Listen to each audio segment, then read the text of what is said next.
정주영은 어릴 적 이십리 밖에 있는 이장의 집으로 달려가 동아일보를 보며 변호사의 꿈을 키웠다는데 실상은 신문 보는 걸 핑계 삼아 같은 학교 서학교 동창이자 이장의 딸인 첫사랑 박순원을 보기 위해 달려갔다 합니다. 그리고 자신은 집안 형편으로 소학교만 다녔기에 부유했던 박순원이 원산으로 고등학교를 다니는 모습을 보며 도시로 가야겠다 결심하고 큰돈을 벌고 고향으로 돌아왔을 땐 이미 박순원은 결혼한 상태였습니다. 그렇게 세월이 흘러 솥대를 몰고 방북한 정주영. 그는 서울로 돌아가기 하루 전날 밤 김정일이 불쑥 정주영의 숙소로 찾아왔다 합니다. 거동도 불편하시니 제가 오는 게 맞지 않겠습니까? 그리고 일부러 새끼를 뵌 소를 보냈다 들었습니다. 명예회장 선생님께서도 도움이 필요한 게 있으면 언제든지 말씀해 보시라요.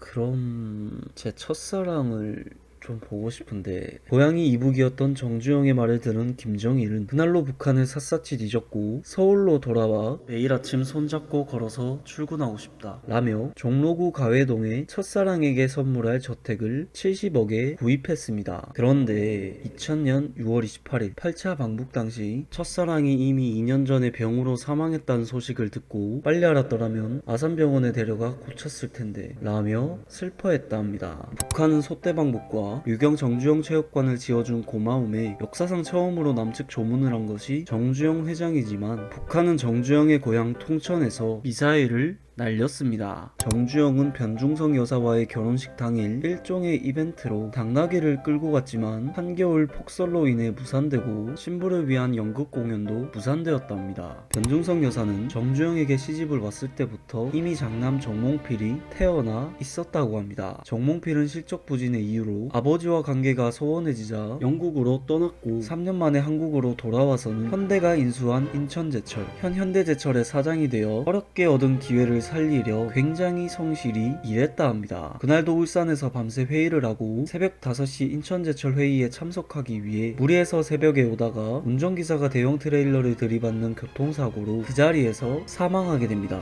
그때 정주영 회장은 조지 워싱턴 대학교의 명예박사 수료를 위해 미국으로 가서 아들 정몽필이 오기만을 기다리고 있던 상황이었는데 소식을 들은 정주영은 하늘이 날 버렸다며 엄청 슬퍼했다 합니다. 어느 여름날 변중성 여사는 아들 정몽준의 혼사를 앞두고 있어 반지와 시계 같은 폐물을 보관해놓고 잠을 자고 있었는데 여름이다 보니 열어놓은 문으로 도둑이 들었다 합니다. 도둑은 변여사의 머리에 휘발유를 뿌리면서 소리 지르면 불질러 죽이겠다 라고 협박하며 이불로 씌워버렸습니다. 현대회장 집이 왜 이래? 도둑의 말을 들은 변여사는 도둑에게 겉 위집인지 알고 온 모양인데 소리 안 지를 테니 말로 하자 라며 폐물과 200만원을 쥐어줬지만 도둑은 성에 차지 않은 듯 달러를 요구했습니다. 그러나 변여사는 나도 달러는 이름만 들어봤지 구경도 못했다 라고 맞서자 도둑은 무슨 현대회장 집이 있다구냐 라고 투덜거리며 그냥 갔다고 합니다. 그런데 이튿날 소식을 들은 정주영의 반응이 가관이었습니다. 변여사가 정 회장에게 아이고 회장님 나 죽을 뻔했어. 도둑들이 날 꽁꽁 묶어놓고 봉준이 폐물을 다 갖고 갔어요 라고 하니 정주영은 아내 걱정은 고사하고 왜 도둑을 내 방에 안 데려왔어? 내가 돈 좀 줘서 타일러서 보냈을 건데 라며 오히려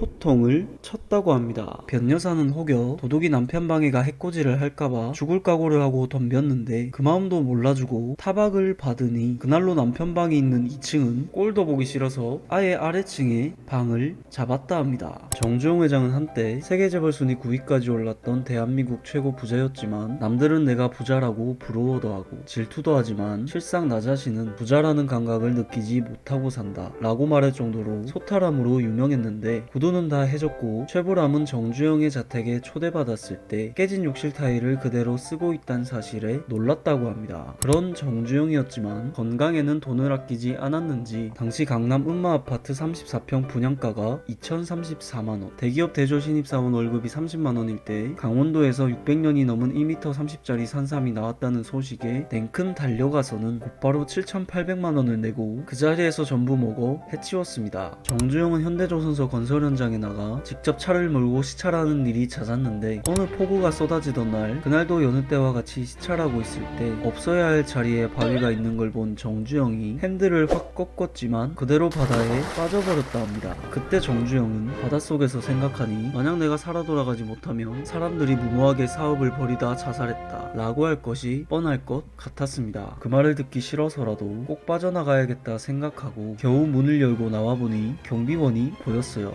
그 상황에서 누구냐고 묻길래 누구긴 누구야, 사람이지, 빨리 밧줄이나 던져 라고 말해서 겨우 목숨을 건졌다 합니다. 그리고 정주영은 조선소를 설립할 때 서울에서 울산으로 내려가는 5시간 동안 내내 노래를 듣고 노래 부르는 것도 좋아해서 만찬이나 그룹 행사에서 한 번 마이크를 잡으면 몇 곡은 쉬지 않고 연달아 불렀다고 합니다.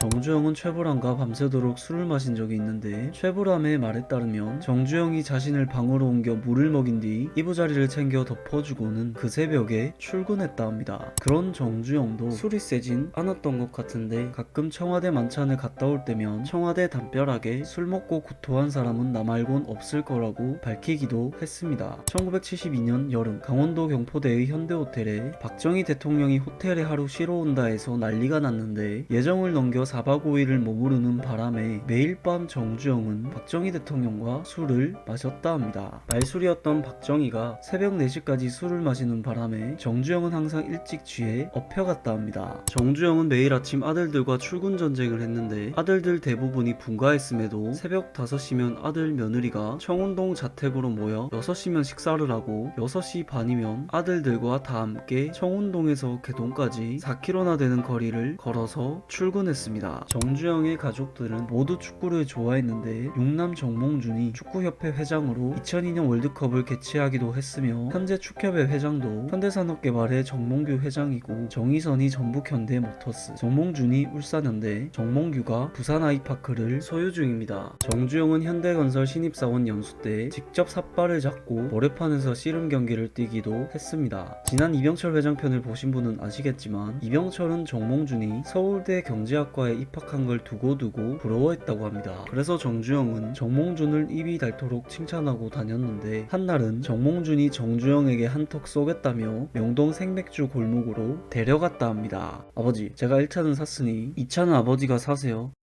그래, 뭐 네가 1차 샀으니 내가 2차 살게. 그 길로 정몽준은 정주영을 강남의 한 고급 술집에 데려가 그동안 달려있던 외상을 아버지에게 덤탱이 씌웠습니다. 마지막으로 지금은 부의 상징인 강남이 70년대만 해도 낙후된 지역이어서 비가 오면 항상 침수되던 탓에 박정희 대통령은 정주영, 이병철 회장을 호출합니다. 한나라의 수도가 침수가 된다는 게 말이 되는 겁니까? 댐 건설 보고서 올리세요. 당시 재계 2위로 밀려났던 이병철은 더 이상은 정주영에겐 지기 싫었는지 돈이 얼마가 들든 세계적인 전문가를 섭외해서 보고서를 올리라 지시했고 결국 삼성이 댐 건설을 따게 됩니다. 그런데 정주영은 웃고 있었습니다. 삼성이 댐을 지었으니 강남은 침수 걱정이 없어질 거고 그러면 제3한강교가 지어질 테니 우린 이제 강남 땅만 사면 돼. 그렇게 정주영이 값싸게 산 강남의 노른자 땅으로 코엑스 무역센터와 현대백화점 일대가 생겼습니다.